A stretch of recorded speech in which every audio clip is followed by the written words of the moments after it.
Hello and welcome to C2J's webinar on the real cost of confinement and what works to improve youth outcomes. My name is Katie Mercier. I'm C2J's Communications Associate, and I wanted to run through a few technical details before we begin the webinar. First, you'll notice that all participants are in listen-only mode. That is, that you are muted throughout the webinar. We will take questions at the end of the presentation, and you can ask a question in one of two ways. First, you can type in your question into the questions box at any time throughout the presentation. Or you can, during Q&A at the end, click the Raise Your Hand button. We can then call on you, unmute you, and you can ask your question verbally. I do ask that if you're on a cell phone that you use the questions box so that we can avoid any audio feedback issues. We will be recording this webinar, and the recording, PowerPoint, and additional resources will be posted on C2J's website within 24 hours. And with that, I'd like to introduce our speakers for today. Mark Schindler is the Executive Director of the Justice Policy Institute. Previously, he was a partner at Venture Philanthropy Partners, where he led the Social Innovation Fund Youth Connect. He has served as General Counsel, Chief of Staff, and Interim Director for the Department of Youth Rehabilitation Services, and as a staff attorney at the Youth Law Center. He has worked on juvenile justice system issues from a number of varied perspectives and has litigated cases on behalf of incarcerated youth and children in the child welfare system. Josh Weber is the Program Director of the Council of State Governments Justice Center's Juvenile Justice Program. His career is focused on reforming and building the capacity of programs and systems that serve vulnerable youth in the juvenile justice, youth development, workforce development, and child welfare systems. He has managed research programs for the Youth Development and Research Fund and the University of Chicago. He has also led the development and implementation of New York City Administration for Children's Services Alternatives to Placement and Reentry Program for juveniles using evidence-based practices. And with that, I'd like to turn the presentation over to our presenters. Great. Thank you very much, Katie. This is Mark Schindler, and it's a pleasure to be here with all of you, and thanks everyone for taking the time. I'm going to be talking for a few minutes today on a report that we released at the Justice Policy Institute back in December called Sticker Shock. And this is a report that details the costs of confinement, how much we are spending in jurisdictions around the country to confine young people in secure juvenile facilities, and in addition, what the long-term costs are as well. So if you could go to the first slide, and the next slide. Great. So I want to give just a quick background about the Sticker Shock report before I go into the findings.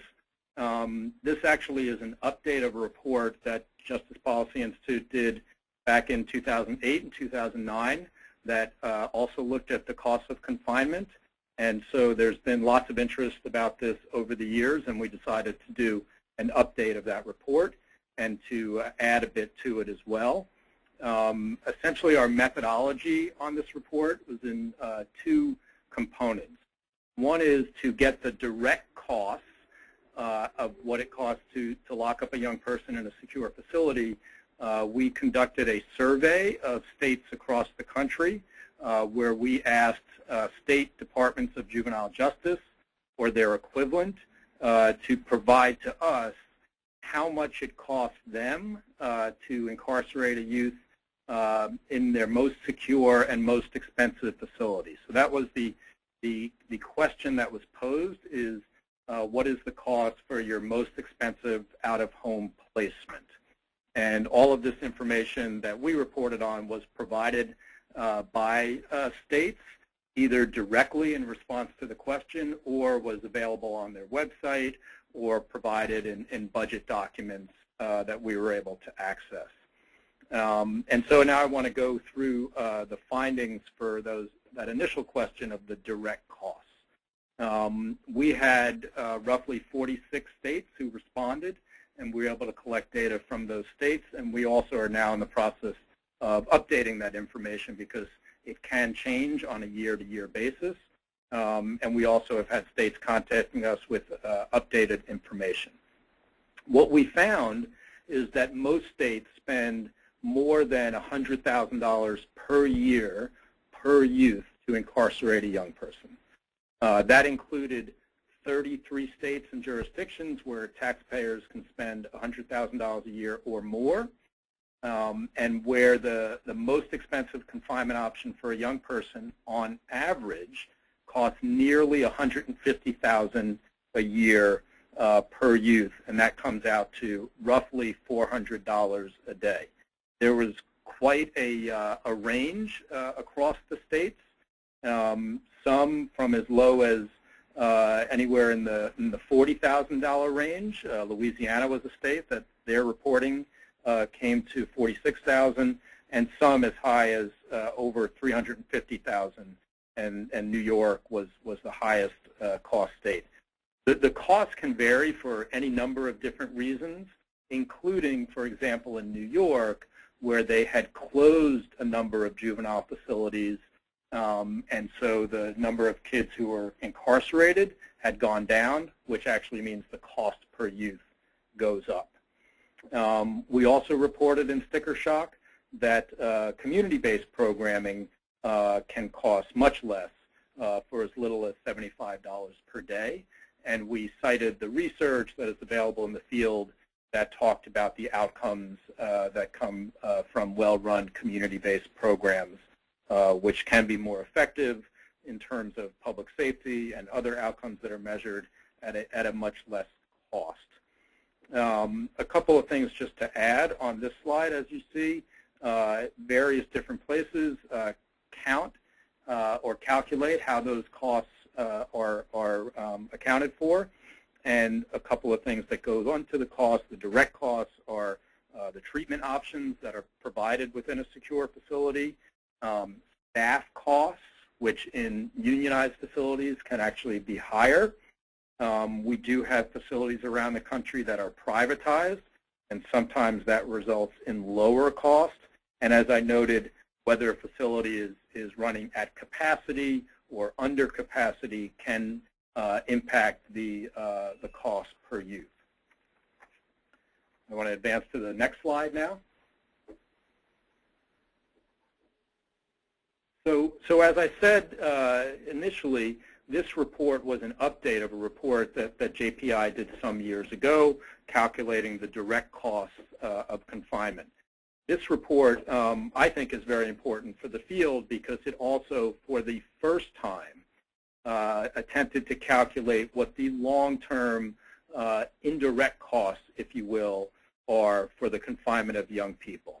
And so, as we know, and as the research shows, there are a number of things that can happen or are more likely to happen for young people who have been incarcerated. We know from the research that young people who have been incarcerated do less well in terms of their educational success. That leads to lower future earnings, which leads to lost tax revenue for us as a community, as a society. It also makes it more likely that young people over the course of their lifetime will rely to a greater degree on public assistance, such as Medicare and Medicaid. We also know that recidivism rates for young people who are incarcerated are quite high, and so we were able to look at the research which calculated the cost to victims and taxpayers for new offenses, and that includes lots of justice system related costs to process cases that come back into the system.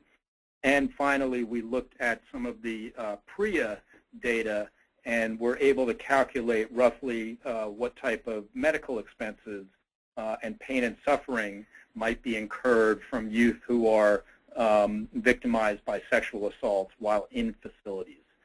Again, this was the first time that we are aware of where these long-term indirect costs were calculated and pulled together.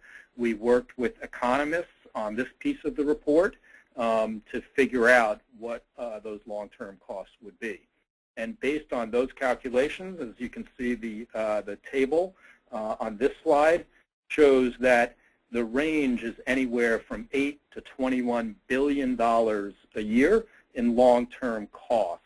And that's for the roughly 150,000 young people who go through secure juvenile facilities during the course of the year. And go to the next slide.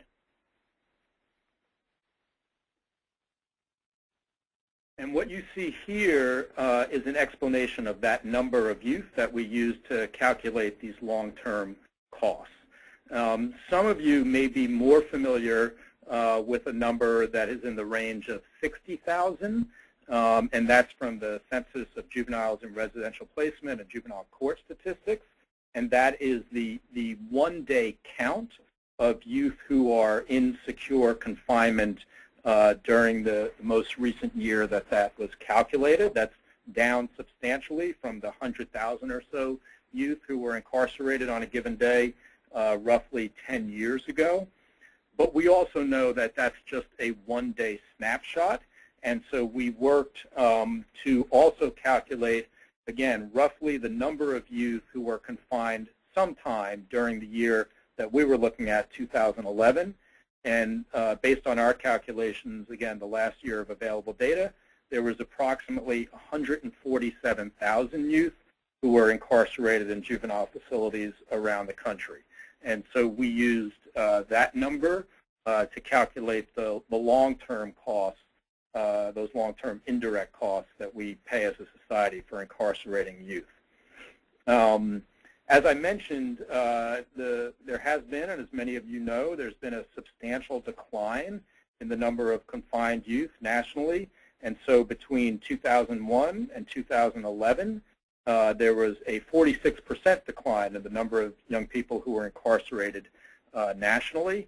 And that means, based on our calculations of those long-term costs, that had we continued to incarcerate at the same number, we would have paid anywhere from additional $14 to $39 billion, or almost $40 billion in long-term indirect costs.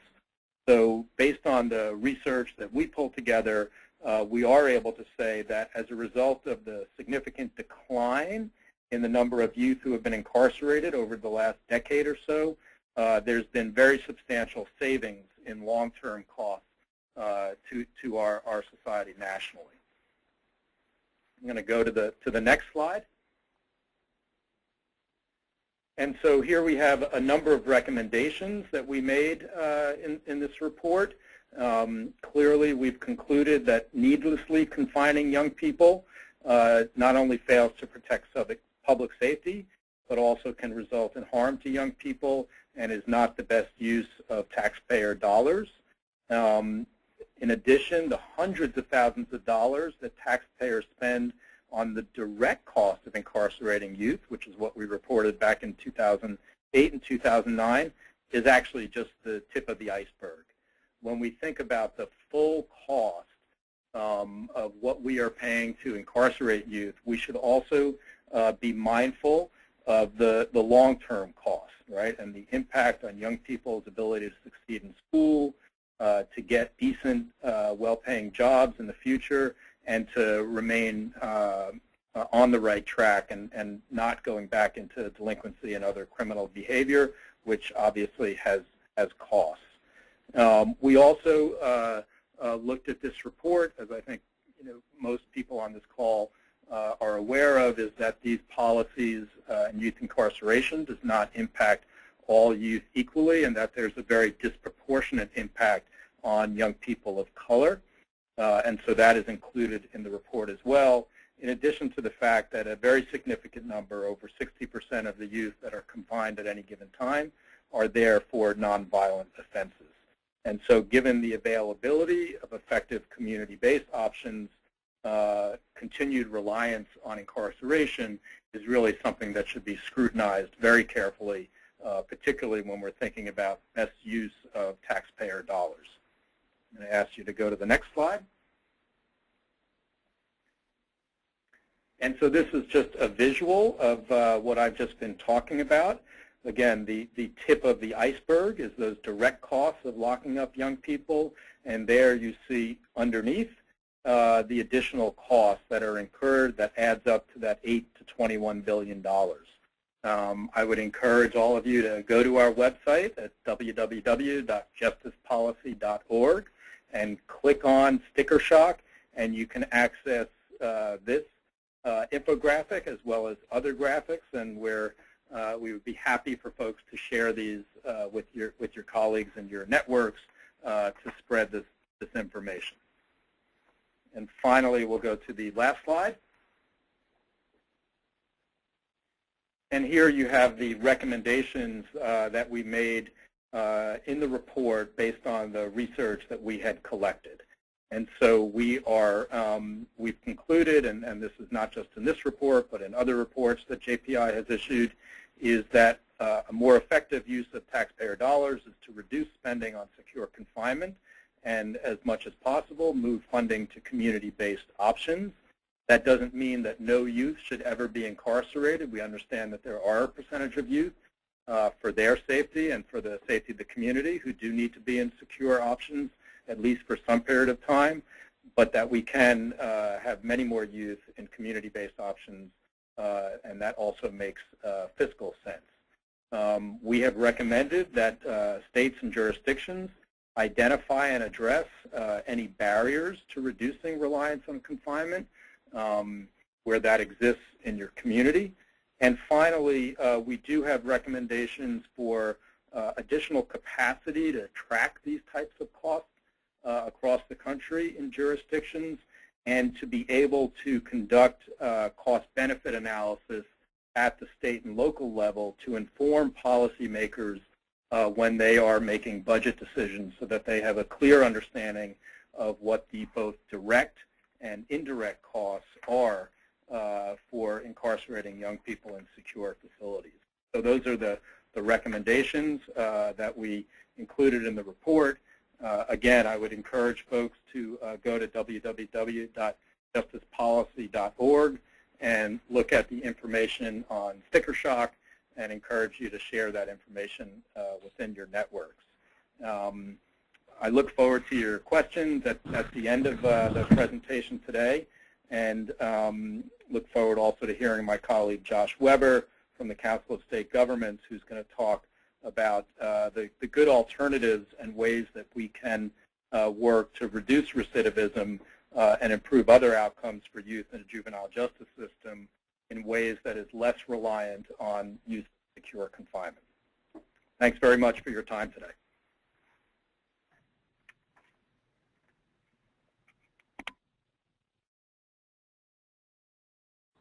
Okay, and now we'll turn our presentation over to Josh Weber.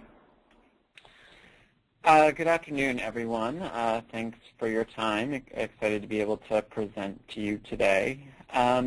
Just want to talk a little bit about the Council of State Governments Justice Center, who we are and what we do. If you go to the next slide. So briefly, we provide nonpartisan evidence-based strategies to all branches of state government as well as local government, really focused on improving outcomes for youth and adults in contact with the justice system. Next slide. So as Mark noted, there's been a significant shift in the use of state facilities over the last 15 years. Nationally, almost a 50% reduction in state confinement rates. As Mark notes, there's certainly much more progress that needs to be made in terms of reducing system reliance on state confinement, but many states have been diverting a far greater population and a more moderate and high-risk population of youth from facilities into the community. Next slide, please. And so that brings up a key question that we're increasingly getting asked about from policymakers, and that's increasingly on states' mind, which is important to use resources very efficiently to get the best outcomes for youth, but what are those outcomes? What are youth's rearrest, reconviction, and reincarceration rates when they're in the community? What are their other outcomes like academic and employment and behavioral health outcomes? What are those outcomes in the long term, not just while youth are supervised by the system, but are youth able to transition to a crime-free and productive adulthood? And at the end of the day, what interventions are really making a positive difference? Next slide. So in order to answer that question, we produced a white paper in the summer of 2014 that was a year's worth of work to examine all of the rigorous research that's been conducted on what works to reduce recidivism and improve other outcomes for youth. And we synthesized all of that research into 4 core principles that are really essential to getting better outcomes for youth, and a set of recommendations associated with each of those principles. And then in late summer and continuing into now, we have been piloting those recommendations in 5 states, including Utah, Nebraska, Tennessee, Pennsylvania, and Kansas, to really assess the potential of those recommendations to improve state juvenile justice systems. Next slide. And so that research really established 4 core principles for improving outcomes for youth, and these core principles really apply particularly for the use of alternatives to residential placement, but also to guide the use of effective residential placements as well. The first principle is really about basing supervision, service, and resource decisions on validated risk and needs assessments, so using objective risk and need criteria to make those important decisions. The second principle is really focusing on adopting and effectively implementing evidence-based programs, and then using data to really evaluate the impact of those programs and to hold service providers accountable and help service providers use that data to improve their programming. The third principle is all around having a coordinated approach across branches of government and service systems to address youth needs. Youth in the juvenile justice system having a complex array of mental health and substance abuse and educational and other challenges, and the increasing recognition that the juvenile justice system can't address those needs on its own. And then the fourth principle is really focused on having a developmentally appropriate approach, as science has become increasingly clear that youth are not just little adults, but are biologically and neurologically different, and that approaches to supervising and providing services to youth really need to take account those developmental differences and be tailored to youth needs and the way they think and the way they make decisions accordingly. And so I'm going to take us through just a quick summary of those principles and what the research really says is critical to getting better outcomes for youth. Next slide, please. And one of the ways I wanted to illustrate the importance of these core principles is based on a recent report that the Council of State Governments Justice Center published called Closer to Home, which was the result of a 2-year research study to evaluate the reforms in Texas. And as you can see from this slide, Texas did what many states have been trying to do, and Justice Policy Institute's report really recommends, which is they significantly decreased the number of youth in state placements. You see here the change in the new admissions and also the average population declined by about 70% over the last 8 years or so. Next slide, please. So what we did in the Closer to Home report is we really took a look at what were the recidivism rates and other outcomes for youth who were placed in those facilities, and what are the outcomes for youth who look, for all intents and purposes, very similar in terms of their risk profile and their offense profile, who were maintained in the community. And one of the things that we looked at is, in addition to downsizing the state confinement population, Texas spent a significant more resources in trying to improve services and supervision for youth in those counties. And so not just looking at the outcomes, but trying to examine the impact of that resource investment. And you see here a resource investment in real terms of almost 70% increase in funding. Next slide, please. So the good news of that study is the youth who were maintained in the community as compared to the very similar looking youth who were released from state-run secure facilities had significantly lower recidivism rates. Youth who were released from state facilities were actually 21% more likely to get arrested than similar youth who were maintained in the community. and were significantly 3 times more likely to commit a felony offense when they recidivated. So the good news of our evaluation of Texas is that they were able to safely divert thousands of young people from expensive state facilities into county probation, supervision, and community services. Next slide. At the same time, though, what this slide shows is despite the millions of additional dollars, the 70% increase in county supervision and services, there was no significant change in those rearrest rates from the pre-reform study period to the post-reform period when all of those new dollars were invested. And so you see, for example, the rearrest rates for youth leaving state incarceration remained 41%.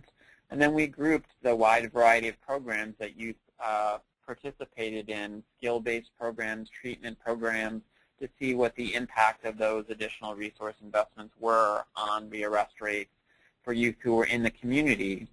And what you see is 2 important findings here. One is that the recidivism rates did not go down despite that increase in resources.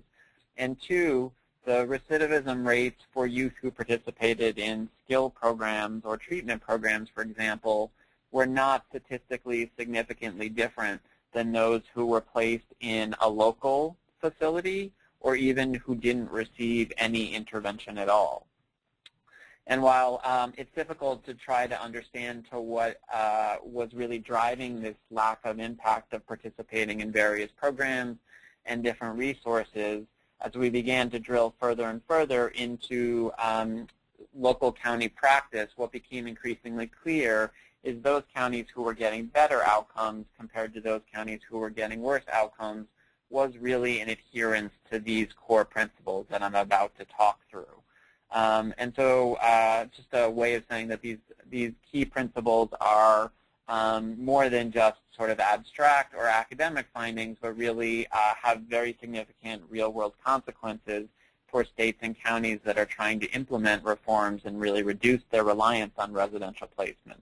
That it's not enough simply to divert youth to the community, and it's not enough simply to invest significant resources to provide more services and supervision to youth in the community, but it's how those resources are investment and the quality of that supervision and services that ultimately makes a very big difference in terms of outcome. Next slide, please. So the first principle, as noted, is all about using validated risk and needs assessments to make the most effective supervision and service decisions. Next slide.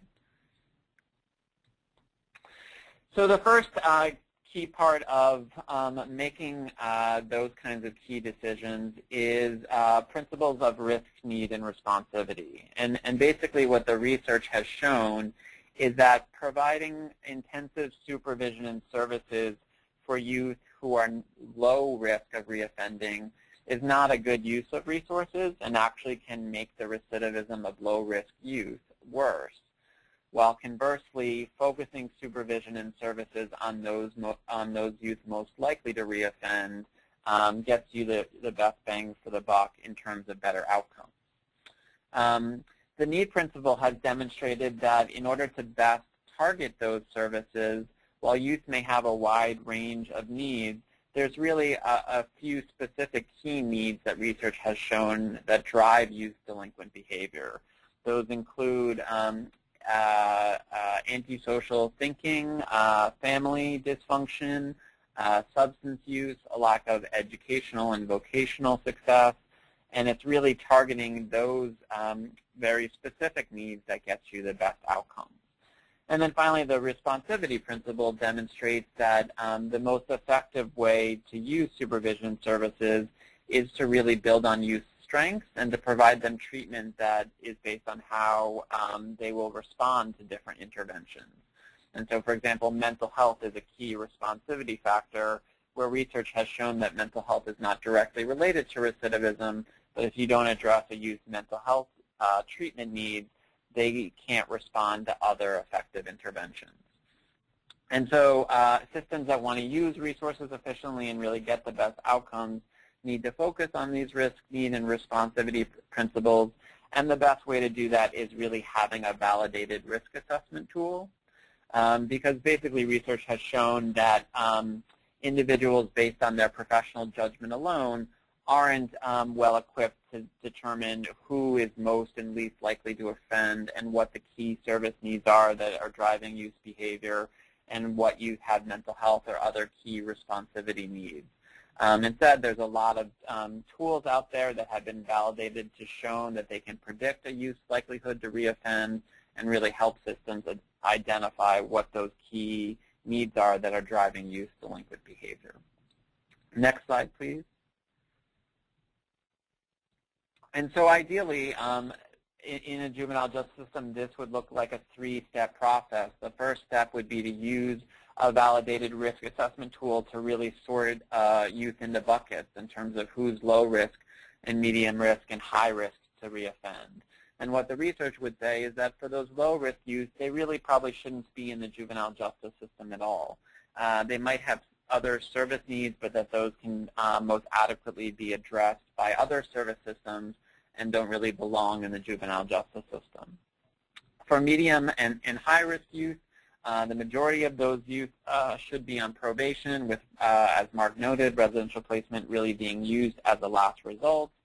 And then those assessments also helping for youth on probation and residential placement to really identify those key service needs, otherwise known as dynamic risk factors, that are really driving youth delinquent behavior, and then developing case plans that are focused on those very specific needs and making sure that youth are matched to services both in the community and in a residential facility that are designed to address their very specific dynamic risk factors. Next slide, please. So what does this actually look like in practice? This is an example of a dispositional matrix, which is a structured decision-making tool that Florida uses to really use risk assessment results to make supervision decisions. And so they use a risk assessment called the PACT, and what their dispositional decision matrix does is it helps probation officers to make recommendations to the court on the most appropriate level of supervision based on the seriousness of the offense that the youth has committed as well as their assessed risk to reoffend. And what Florida found by doing extensive research and ultimately validating this decision-making matrix is that probation officers who recommended a level of supervision that was higher than demonstrated by this matrix, those youth ultimately had worse recidivism rates. At the same time, officers that recommended a supervision level lower than would be recommended by this matrix had even worse recidivism rates. And so being able to use seriousness of offense and use risk to reoffend to make supervision decisions not only make sure that you use resources most efficiently, but also ultimately matches youth with the appropriate level of supervision to get the best outcomes. Next slide, please. It's really critical not simply to identify youth's risk to reoffend and their dynamic risk factors, but also to what extent youth have mental health and substance use needs. Standard risk assessment tools cannot assess very well for mental health and, to a limited extent, substance use. And so having separate validated screening and assessment instruments to assess for mental health and substance use needs, and really using that risk information as well as behavioral health information to make decisions about which system can best serve youth. So if youth are lower risk or even moderate risk and they have behavioral health needs, again, really the juvenile justice system is probably not the best system to meet those youth needs, but instead the behavioral health system is probably more appropriate. Next slide, please. So next, the second principle is all about providing effective services and using data to evaluate the results. Next slide. So the first thing is what doesn't work and to stop things that are ineffective. And what has been shown pretty clearly to not have an impact on recidivism and in many cases to increase recidivism is large, overcrowded, and restrictive residential facilities. boot camps, curfew laws, and other programs that are really focused on discipline and surveillance, as well as Scared Straight or self-help kind of programs that are really based on targeting emotions or feelings and not actually the key service needs that are driving youth delinquent behavior. Next slide.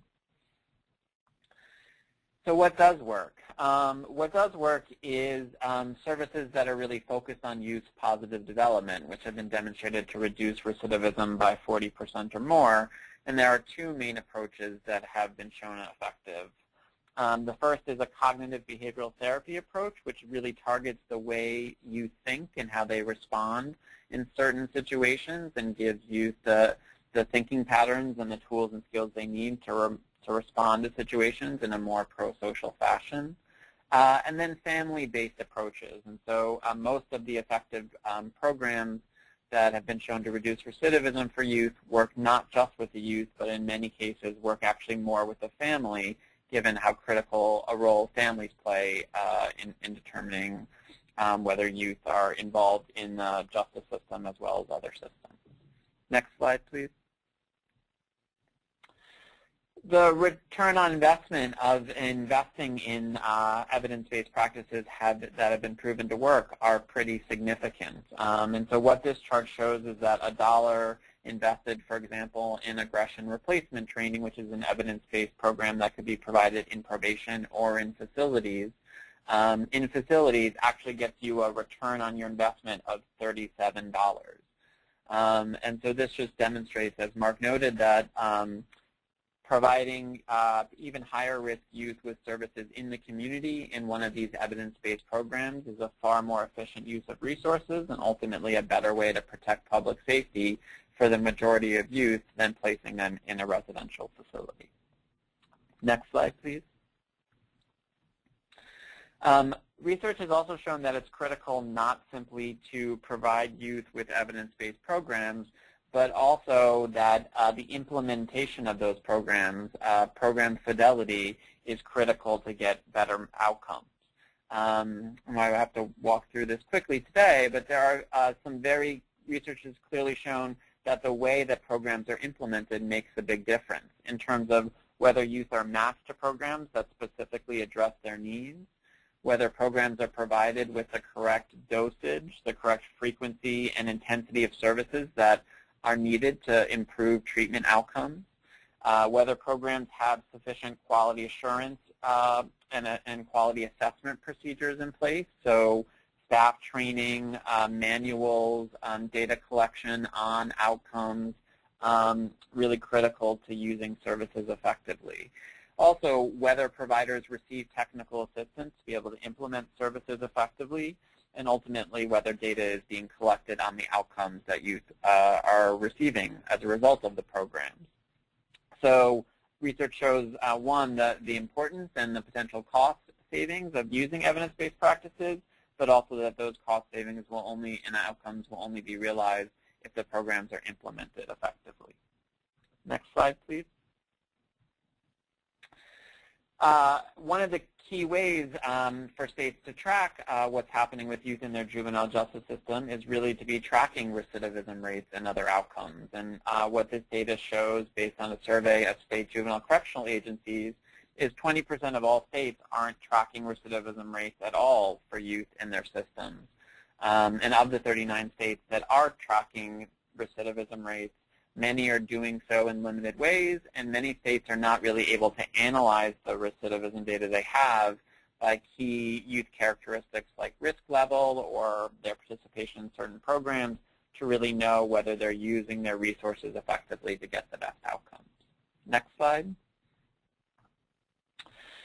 So again, critical not just to implement effective programs and implement those programs well, but also to measure the outcomes of those programs, to really have the capacity to analyze that data, and then to be sharing that data with key constituencies, including agency staff as well as service providers, and ultimately using that data to actually drive program investments and hold service providers and staff accountable for results. Next slide, please. So the next principle is about having a coordinated approach across service systems to address all of youth needs. Next slide, please. And so we don't have time to go into all the details of how different service systems need to work together, but if 60 to 70% of youth, particularly in residential placement, have a mental disorder, up to 25 to 50% have substance use disorders, up to 2/3 of youth in contact with the juvenile justice system have had past or current involvement in the child welfare system, and youth in the juvenile justice system are much more likely to have educational challenges. In order to get the best outcomes, it's really incumbent upon the juvenile justice system and the behavioral health system and the education and child welfare systems to really have a coordinated approach to assessing youth needs, to case planning, to court cases, and to the implementation of services to both youth and families to really address those needs. Next slide. So finally, the last principle is about having a developmentally appropriate approach to juvenile justice. Next slide.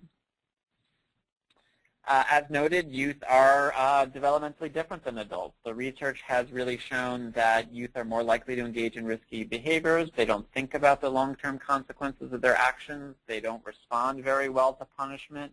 And they really struggle to regulate their impulses. And the National Academy, after reviewing decades of research, really concluded that this developmentally appropriate approach offers significant potential to get improved outcomes. Next slide. So some key components of that developmentally appropriate approach. The first is engaging families, which can be difficult to do, but is critical to do in a genuine way, to have families involved in system decisions and case planning processes and even family-based therapy. And not just families, but the wider network of youth caregivers and also investing in mentoring programs. Next slide. Another key component of having a developmentally appropriate approach is when youth are on supervision, what is that supervision focused on? So what the research shows what doesn't work is having a lot of conditions that youth can't realistically meet, having really authoritarian kind of interactions with young people, and really providing officers with limited training and the use of incentives. Instead, what research has shown is to have a realistic set of conditions that youth can comply with. It's having contact requirements for officers that are really based on youth-assessed risk levels, so officers having to have more frequent contact with youth who are high risk and less frequent with youth who are low risk. And then really training and supporting officers to engage with families, engage with schools, and really be focused on promoting youth positive development. Next slide. A key part of having that effective supervision and developmentally appropriate approach is having a graduated response to youth violations of probation.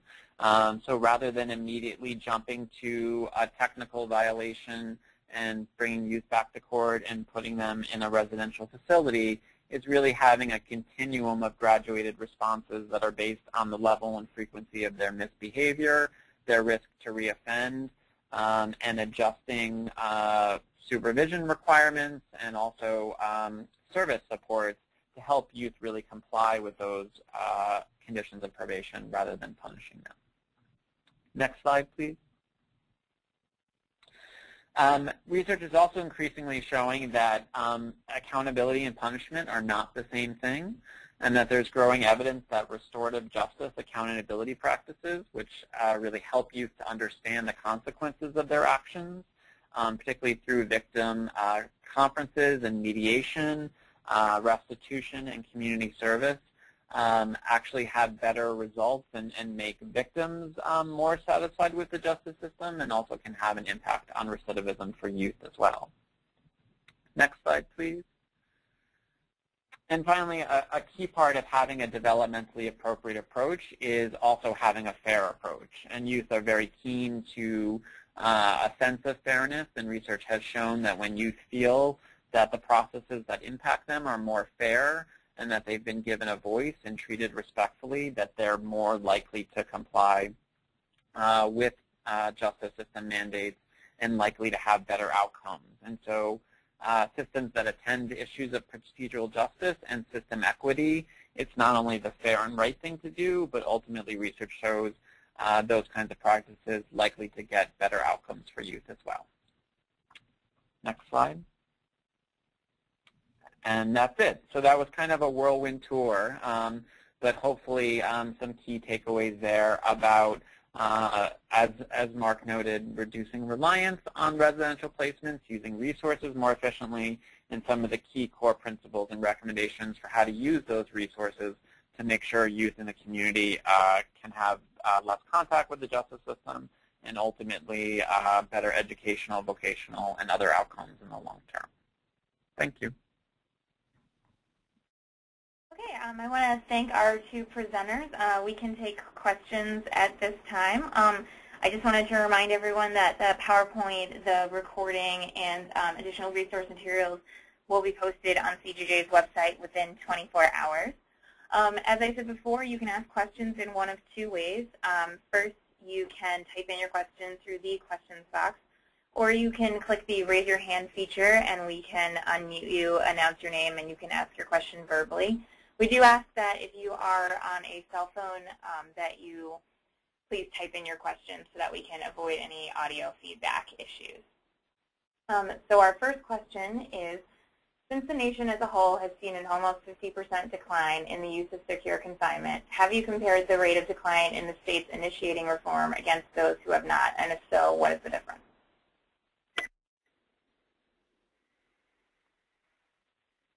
That's a good question. This is Mark from JPI, and Josh, you can jump in as well. So I don't think we have specifically compared it that way.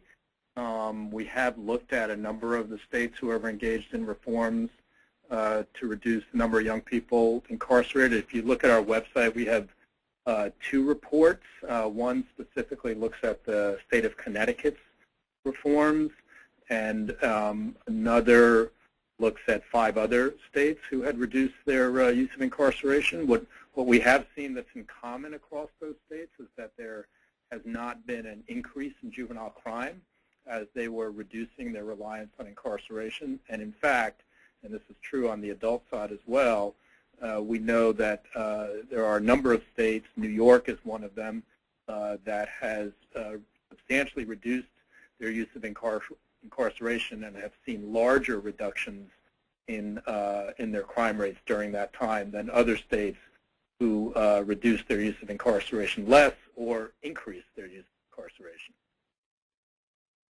But I don't think we've looked at it specifically the way the question was asked, but Josh may have additional information on that. Well, it's definitely a complicated question. I guess what I would add is certainly nationwide we've seen over the past 15 years reductions in arrest rates, reductions in adjudication rates. So certainly to some extent the reduction in state confinement rates is due to just less youth in the system and probably less concerns overall about public safety and the sort of moving past the super predator era in terms of fears about serious juvenile offenders. The analysis that we did in Texas allowed us to sort of disentangle to at least a certain extent all of those various elements and be able to show that the reforms in Texas did have a substantial impact on reducing state populations. But very difficult to do sort of nationwide. I guess I would just say I think it emphasizes the importance of putting decision-making tools like risk assessments and other really specific criteria, as Mark noted, legislative criteria or other policies on the use of residential placements, because if at some point in time the pendulum swings back the other way and there is an increase in crime and sort of newfound fears around young people remaining in the community, it's going to be having those real formal policies and tools in place that can help make sure that that we continue to realize the gains that the field has made and keep youth as close to home as possible. Yeah, our next question is, what tool do you recommend for the needs and risk assessment?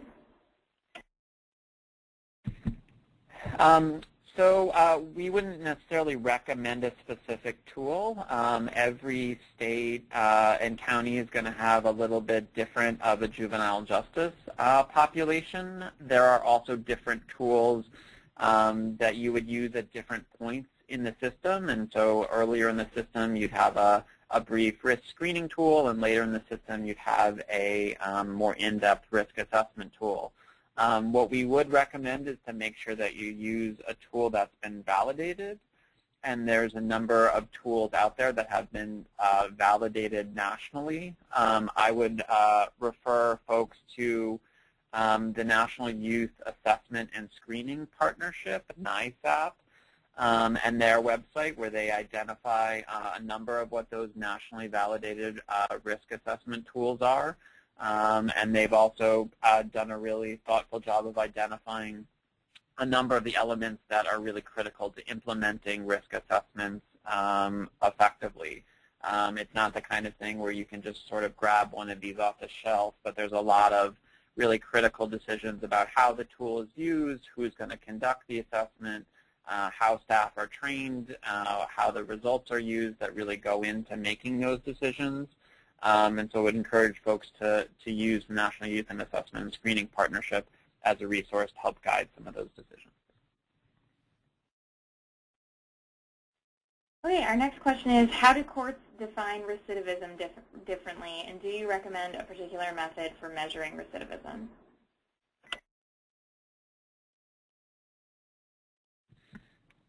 Mark, did you want to respond to that one at all?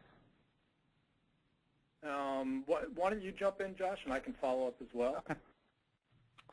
Okay. So we get a lot of questions about this, and it's useful to have a standard definition of recidivism that all branches of government and all parts of the juvenile justice system are referring to, so that when folks say recidivism, everyone's on the same page about what that means.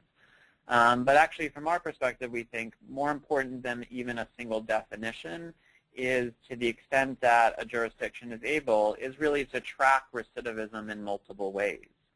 To what extent youth are getting rearrested may just tell you to what extent they're getting into contact with law enforcement. That tells you something different than whether they're getting adjudicated, which might tell you something about how the court functions, which is different than knowing to what extent youth are getting incarcerated. And also looking at just youth contact in the juvenile justice system, it's different than then being able to track youth into the criminal justice system, where particularly older youth might be reoffending. So we think what is most critical is that states and counties have the ability to actually track recidivism and are tracking it in multiple ways, and the ability to analyze that data, because each one of those recidivism measures will tell you different things that you can then use to improve your system. So this is Mark, and I would just echo what Josh was saying. I would also just add, as a resource, on the Council for Juvenile and Correctional Administrators website, which is cjca.net, there is a white paper on defining and measuring recidivism, and I think that's consistent with the recommendations that Josh just outlined. For folks that don't know, CJCA is the umbrella group for state juvenile justice directors around the country, and when I was leading the district's juvenile justice agency, I was part of CJCA and participated a bit in the early work of them coming together on this issue of how to define recidivism. So I think there's some useful information there as well. Okay, our next question is, I'm interested in getting the state where I work to invest more in measuring outcomes, as well as for measuring confinement costs. Do you have suggestions in that area?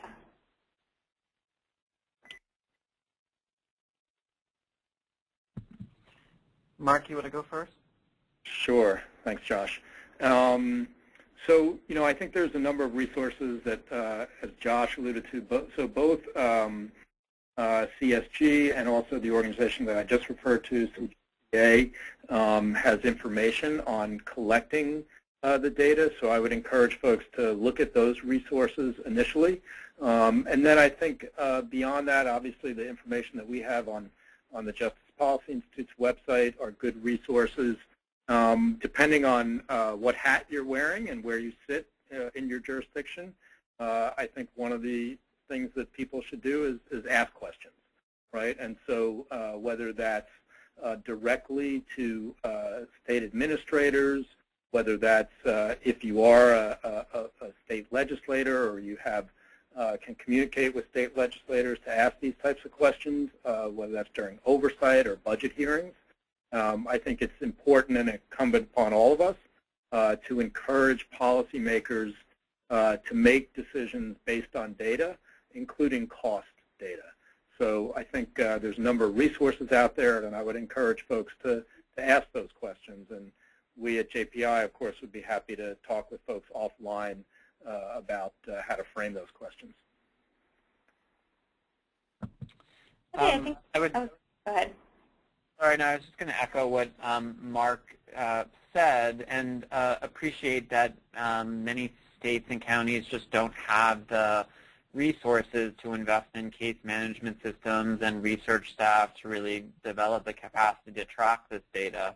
And I guess would just say that would encourage folks to when trying to make the case to policymakers and others to support this kind of investment, that ultimately you could be implementing the best programs in the world, but unless you're able to track the impact of the programs on outcomes and on the use of residential placement, you really don't know how resources are being used. And so we found it most effective to talk about the efficient use of resources, talk about public safety, and how data really isn't sort of a luxury, but really is a critical tool to helping you to achieve both of those objectives. Okay, I think we have time for one last question, which is, can you describe CSG's work in the 5 pilot states? Sure.